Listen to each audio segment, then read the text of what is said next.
Welcome to I'm Blown, the show where marketing stops making sense. Well, almost, in the best possible way.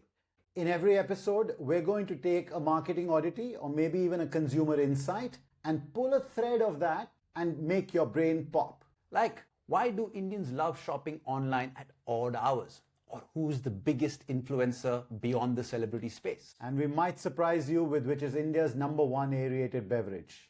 If you love those wait, what moments? You're in the right place. Get ready. You're about to be blown away. Atul, did you know that as a kid, I thought all South Indians were vegetarian? Wow. Let me tell you. So, born and brought up in Bombay. So we used to end up going to Kerala every year for a summer holiday. And the household in Kerala was purely vegetarian. In fact, even for the grandkids, if they had to feed eggs, they were made on the backyard in a separate stove. So even egg was considered to be impure. So all my life, every time I used to go to Kerala, all I used to do is eat pure or so-called pure vegetarian food. Never did I have non-veg food. So I thought most, if not all, Keralites were vegetarian. Cut to getting older and you're now visualizing the north of India because I've never been to the north of India. I'm thinking of Punjab, I'm thinking of butter chicken, I'm thinking of kebabs, and I'm like, wow, that's the land of non-vegetarian. So on my first market visit as an FMCG sales guy, I remember telling the family, I'm going to Punjab, I'm going to have the butter chicken, I'm going to have those kebabs. I'm really excited. So here I am landing in Chandigarh. Of course, I have to do work, but I'm only thinking about lunch. The food guy. The sales guy comes to me in the morning and he's taking me on a trip. And all I'm thinking about is where is he going to take me for lunch? And he takes me to the restaurant and guess what? It's a pure vegetarian. Pure veg. And I'm like, I asked him, I said, can you take me to a non-veg restaurant? He said, sir, I'm a vegetarian. And I'm shocked. So I thought that's an oddity of Chandigarh. My next stop is Amritsar. And I said, you know what? Probably get non-veg. The land of the crazy food. There again. Wow. Everyone I worked with was a vegetarian. And I'm shocked and I'm blown saying that here I am thinking butter chicken, thinking kebabs, but most people that I met in Punjab were vegetarians. And that's when I saw the statistic that in the north part, it's only about 30-40% of people who have non-vegetarian. And in the south part, unlike that little cocoon that I lived in my household, most people were non-vegetarians. I was blown. I think all of us at some point in our lives go through this little I'm blown moment. I don't know if you ever saw this, but a few years back there was this graphic doing the rounds of showing an India map with vegetarian, non-vegetarian. And I always thought that when I saw that for the first time, I always thought that, this must be some morph thing that some WhatsApp university is doing to, some kind of narrative is being built using this. But you do the research and you find that this is absolutely true. The southern states tend to have a much higher percentage of non-vegetarians, driven by habits over the centuries, which we'll of course talk about. Places like Andhra, places like Tamil Nadu, places like on the east as well, Odisha, have as low as 3 to 5% people who are self-professed vegetarians. Shocking. It's absolutely incredible. Whereas you move north, and yes, Punjab has this thing going on, this narrative of butter chicken, tandoori chicken and all. But look at Rajasthan, look at UP, Uttarakhand, Haryana, and you'll find large portions of people who are pure vegetarian. Very interesting. So should we just dig in and figure out Yes, absolutely. what led to Let's this? talk about that. Did you like geography class? I hated geography. Okay. Good teacher, bad teacher. That's pretty clear. I hated geography. I was wondering, why do we want to know about the rivers, the lands, the topography? I just hated geography as much as I hated history, but I hated geography more. And now I have serious regrets because what I'm realizing as I get older, that geography plays a huge role in the past, the present, and the future as well. If you keep geography in mind, India is actually broken into two parts. There's the inland north and there's the peninsular. Right. And if you think of the peninsular south, which is largely coastal, a large part of the livelihood was fishing. Yeah. Right? Yeah. And I think that is one of the biggest reasons of why a large part of the south of India is non-vegetarian. Yeah, so Indians created the concept of pescatarian well before the West in that sense. Being a pescatarian was almost considered being vegetarian. Yeah, right? absolutely. So that's interesting. Brings in history a little bit as well because the invaders came in by sea, whether it's the Portuguese or the French and the British, of course. Yeah. Arabs as well. Yeah. And a lot of them brought in this non-vegetarian thing as a culture and fishing as a way of life. And as we were talking off camera a little while back, said that a lot of this is built over the centuries. Yep. Where people want to develop certain eating habits. We were talking about how rice is very well complemented with protein because rice has very little protein in it by itself. And as a result, that habit has a strong impact on what you're eating as a balanced diet, which in the north is not so true because you have grains, right? Yeah. Well, you're not having rice as much as the south. And as a result, the need for protein goes down because grains have a lot of protein by themselves.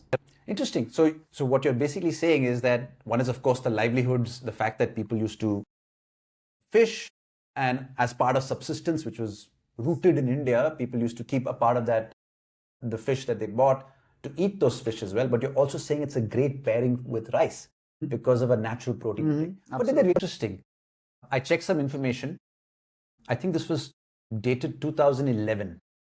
Guess what? The market size of fish is 4 lakh crores. Can you take a guess of what meat and chicken would be? Would it be more or less? Now that we're talking about in this context, I would now say less. Yes. But honestly, my first guess would have been more earlier. Actually, in 2011, it was much lesser. Wow. Apparently, now it's almost even. Because I think even in the South, when I go and, if I went 20 years back, people used to talk about fish, but now people talk a lot more about chicken.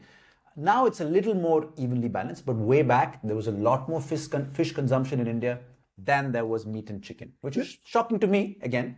I wonder if the market is talking well before perception is changing. Probably. Right? So people, obviously people are eating all kinds of meat now. Now there are cold chains available. So transportation is easier and things like that. So the market is talking already and the numbers are coming up, whereas the general perception has yet not changed. Yeah. Do you think climate's played a role? Do you think the South being hot and humid has led to consumption of fish over the other? I think it has, though I don't know how because I haven't really read about it. So go ahead. So here goes. I've worked in a cold chain company, so I know cold chain is really important. Apparently, fish is easier to preserve in a hot climate than meat.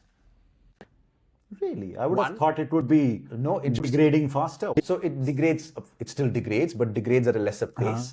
But I think the preservation techniques of fish are much more prominent in the South. And some of those preservation techniques came in from the invaders. So sun-dried fish, salting of fish. Salting, Because cold chain is an expensive proposition. It's not, there's no refrigeration. Of course, there was no refrigeration years ago. And even now the cold chain is a little suspect in India.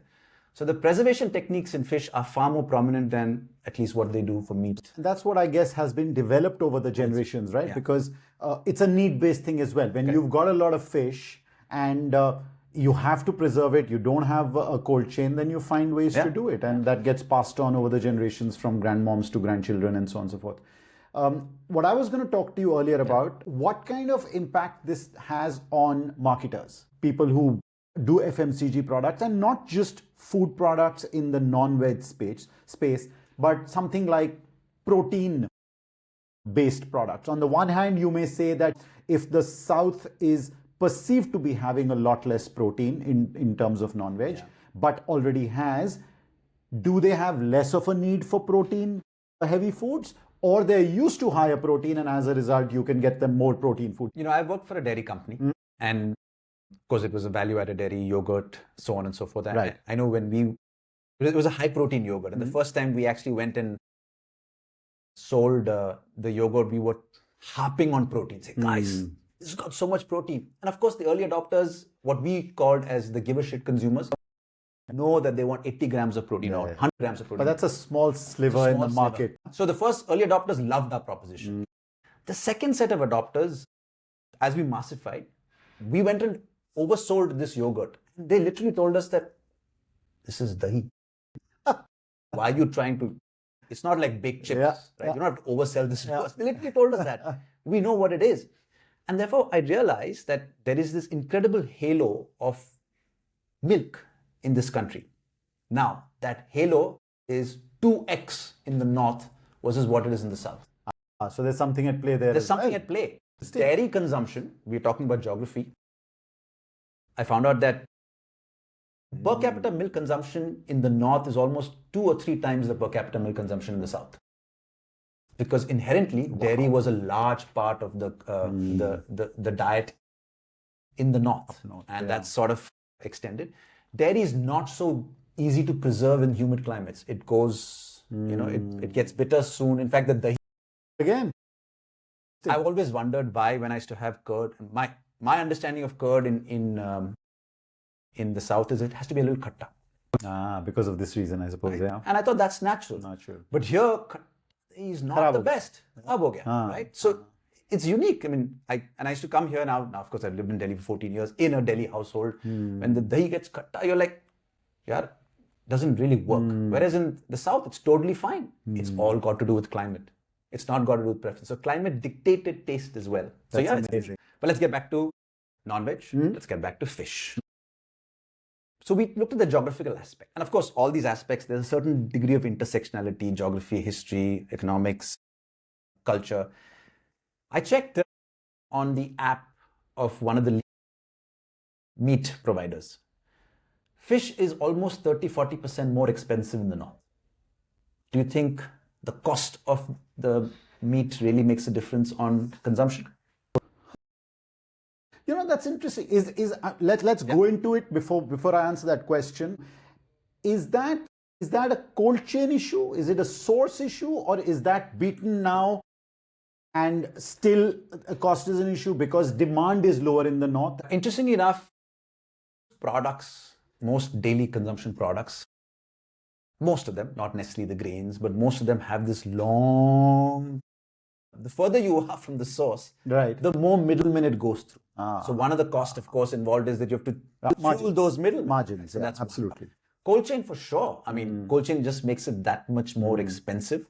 The fact that you have to actually transport from, let's say, Kerala, some good fish all the way up to Delhi, of course, it makes it more expensive. So economics is driven by the distance from the source.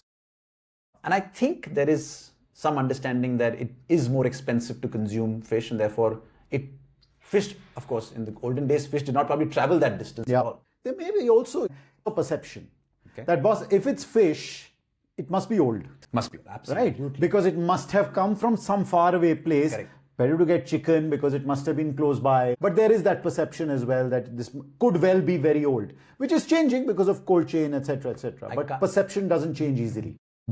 Work I do on the food space, I can't tell you how important fresh is to the consumer. Yeah. To the consumer, fresh is healthy, right? We do some work with eggs, and an egg is an egg, right? I mean, that's what I would have thought. Egg is an egg, right? Yeah. And we always said, you know what? How can you differentiate eggs? Actually, the consumer differentiates eggs in many ways. Really? Oh, okay. When you speak to consumers and say, listen, how do you know your eggs are good? Uncle wali dukaan hai na? वहाँ daily गाड़ी आती है. Daily गाड़ी आती है. So why is that important? Because the person believes that daily गाड़ी, the truck is coming, fresh. Must be coming fresh. So it must be fresh. So fresh plays a huge role. We shop vegetables. Very few Indians shop vegetables online. Despite the quick com sort of expansion, they don't shop vegetables online because you want that thela wala who's come apparently from the mandi in the morning. So fresh is, you're right. People in the north are saying, this is coming all the way. Yeah. And they might be coming, it might, of course, you can transport in a day, but the belief is that it's gone through this huge. Another interesting angle that, I've been thinking about is why is the north so wedded to vegetarian?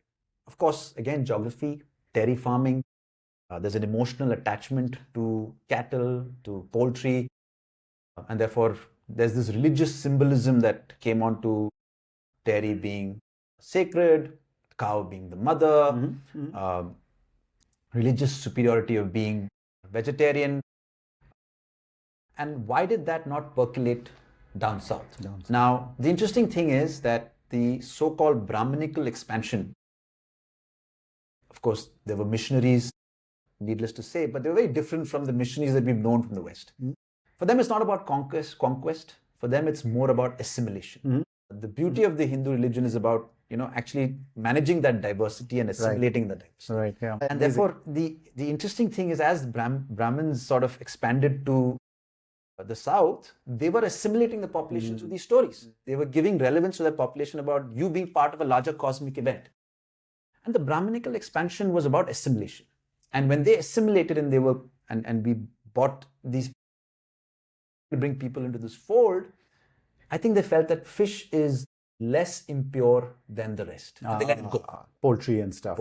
So therefore, I think there would be flip side as well. They probably also realized fish is so integral to the lifestyle that if you attack that as a lifestyle issue, assimilation would be impossible. Yeah. Because people in the South can't really live without fish. Yeah. So it's very interesting that probably happened hand in hand, that they didn't really do that.